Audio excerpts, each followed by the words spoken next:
네, 여러분 안녕하십니까. 자, 오늘 또 주일인데 오늘은 좀 날이 흐리고 겨울이라 그런지 이제 미국은 캘리포니아는 또 겨울에는 또 우기인데 비가 좀 많이 와야 또 예, 가뭄도 해소될 텐데 비가 너무 조금 옵니다. 네, 원래는 좀 많이 와야 되는데 하여튼 오늘은 좀 날이 흐리고 그래도 또 오래간만에 비가 와서 또 기분이 좋기도 합니다.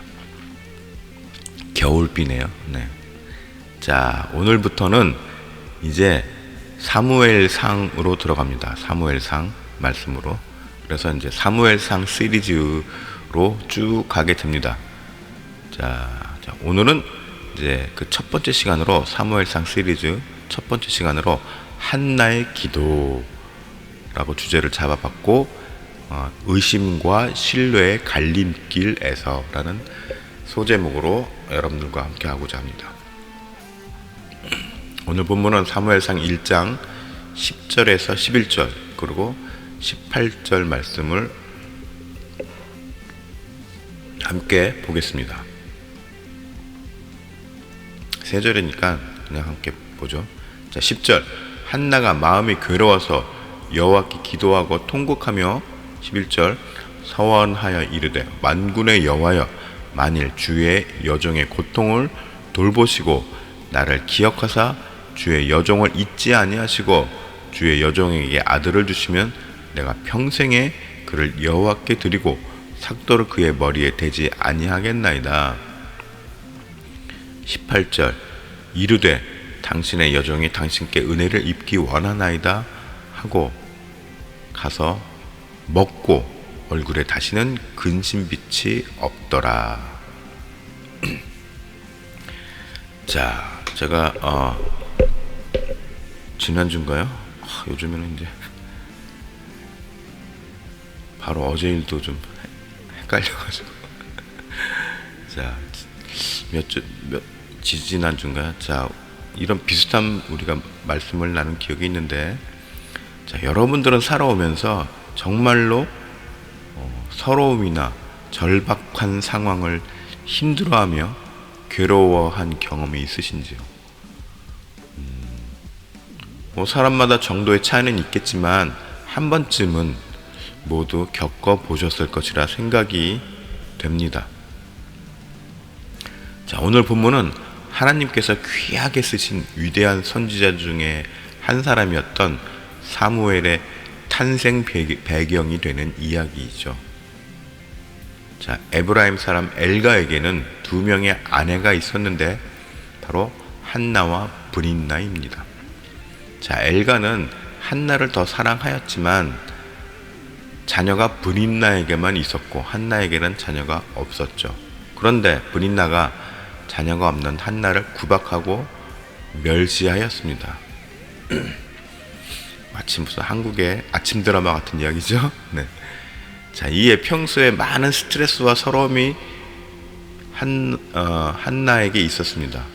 그래서 그것을 본 남편인 엘가가 특별히 더 한나를 사랑하고 챙기고 하였지만은 그래도 자녀가 없는 서러움을 채워주지는 못하였습니다. 그러다가 한나는 이제 결단을 하게 됩니다. 자, 10절 한나가 마음이 괴로워서 여호와께 기도하고 통곡하며, 자, 한나는 자신의 모든 서러움과 슬픔을 토해내듯이 하나님께 드러내었습니다. 예전에 그 중고등학교 시절에 교회에서 기도의 방법에 대해서 배우면서 첫 번째로는 감사를 하고 두 번째로 회개를 하고 세 번째로는 원하는 바를 간구하고 이제 네 번째로 마무리를 한다. 뭐 이런 식으로 기도를 해야 한다고 배웠던 기억이 있습니다. 물론 뭐 공예배에서의 회중 기도에서는 일정 부분 형식도 필요하고 미리 원고를 준비하는 것도 어떤 면에서는 불필요한 흐름을 막기 위해서 중요하다고 생각합니다. 하지만 하나님과 개인적으로 만나는 기도에는 예수 그리스도의 십자가로 막혔던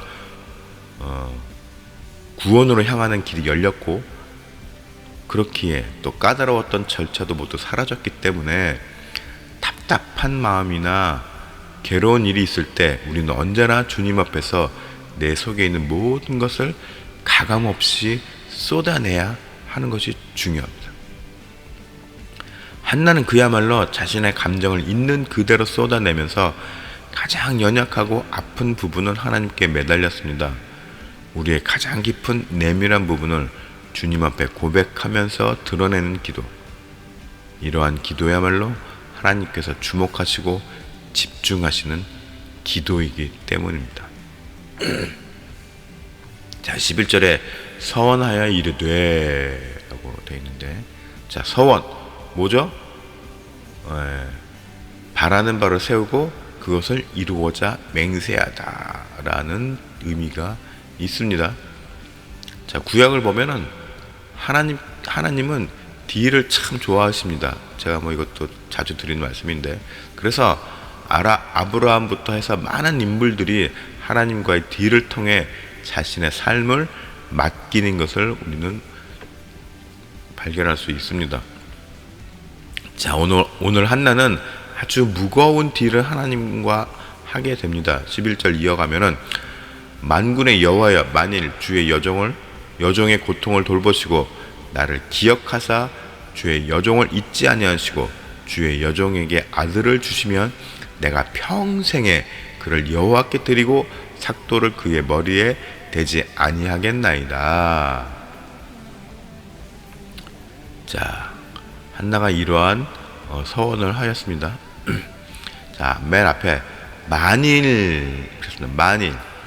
만일 주의 여종의 고통을. 자, 만일은 하나님께 요청하는 일에 대해서 일만의 의심을 드러낸 것이라기보다는 일이 성취되어질 것을 확신하는 간절한 믿음을 표현하는 것이라고 해석을 합니다. 그러한 믿음으로 한나는 아들을 달라고 하면서 삭도를 머리에 대지 않겠다고 한 것입니다. 자, 이것은 민수기 6장에 나오는 나시린의 서원과 같은 것이기는 한데, 자, 나시린의 서원은 확고한 믿음 위에 있는 부모에 의해서 자녀를 하나님께 맡기겠다는 것입니다. 자, 머리털을 밀지 않는 것은 생명의 근원이신 하나님의 주권을 인정하고 자신의 모든 것을 하나님께 맡긴다는 것을 상징합니다. 하나님께 아들을 달라고 소원하였지만 정작 그 자식을 자신의 손으로 키우지는 못하는 것입니다. 그렇기 때문에 아주 큰 다짐과 결단이 요구됩니다. 우리가 주 앞에 아주 절박한 문제에 대해서 요청을 하게 될 때에 서원을 하게 됩니다. 이 서원은 분명 일정 부분 자신을 희생해야 하는 것이 있게 됩니다.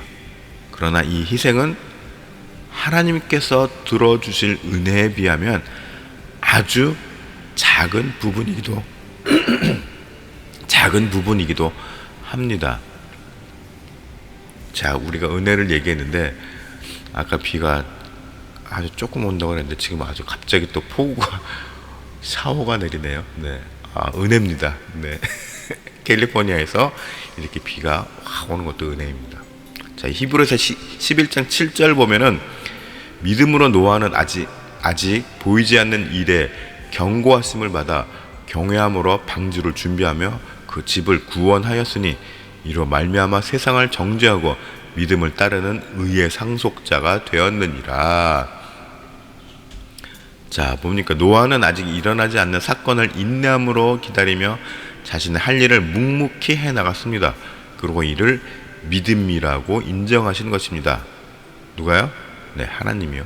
자, 히브리서 11장 24절에 보면은 믿음으로 모세는 장성하여 바로의 공주의 아들이라 칭함받기를 거절하고, 자, 모세는 공주의 아들이라는 신분을 버리고 이스라엘 백성 앞에 섰습니다. 그리고 이는 하나님은 이를 믿음으로 인정해 주셨습니다. 자, 이렇듯 믿음을 인정하는 성경의 많은 인물들은 모두 자신의 일정 부분을 희생함으로 하나님의 일을 이루어 나가는 모습을 보여주었습니다. 그리고 이러한 과정을 극복해 가는 것이 바로 믿음을 이루어 가는 것임을 우리는 잊지 말아야 합니다. 자, 여러분들은 믿음을 이루어 나가기 위해서 여러분들의 삶 중에서 어떤 부분을 희생해 나가고 있습니까? 내가 희생하는 것이 아무도 없는데 나는 믿음으로 살고 있다고 생각한다면 그것은 착각입니다. 그리고 그것은 오산입니다. 오산은 말이 되나요? 하여튼간 네. 자, 말씀을 좀 슬슬 정리해 보겠습니다. 18절 이르되 당신의 여종이 당신께 은혜를 입기를 원하나이다 하고 가서 먹고 얼굴에 다시는 근심빛이 없더라. 자, 우리가 기도하면서 하나님께 맡긴 부분에 대해서는 이루어질 것이라는 굳건한 신뢰가 있어야 됩니다. 로마서 4장 20절에 믿음이 없어 하나님의 약속을 의심하지 않고 믿음으로 견고하여져서 하나님께 영광을 돌리며, 뭐죠? 하나님을 향한 신뢰감을 나타내는 것은 그 자체로 하나님께 영광을 돌리는 일이 된다는 말입니다. 자, 우리의 믿음이 흔들리고 의심이 드는 것은 하나님의 능력에 대한 아주 근본적인 문제에서부터 신뢰에 대한 균열이 생기게 되는 것입니다. 자, 의심이 커져서 불안한 마음이 들고, 그런데 이 불안한 마음이 다시금 하나님을 향한 불신으로 가는 악순환이 반복되는 것입니다.